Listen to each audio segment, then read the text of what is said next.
एउटा गरिब मान्छे हरेक दिन एउटा कागजमा लेख्ने गर्थ्यो, हे भगवान मलाई 50,000 रुपैयाँ पठाइदेऊ।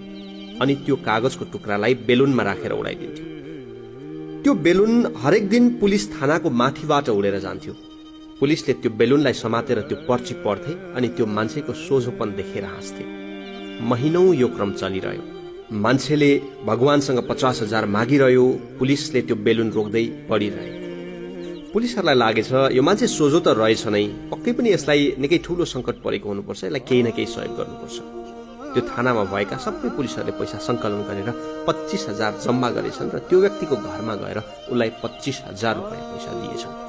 अर्को दिन पनि सदा जस्तै प्रहरीको छानामाथि बेलुन उडेर आयो। प्रहरीले त्यसलाई रोकेर पढे। लेखिएको थियो, भगवान हजुरले पठाएको पैसा त पाए, तर हजुरले त्यो पैसा पुलिसको हातमा नपठाउनु पर्ने थियो। सालेहरूले 25,000 रुपैयाँ खाएछन्। वास्तवमा पुलिस जहिरै प्रतिपक्षमा रह्यो। हरेक आन्दोलनको निशाना प्रहरी नै भए।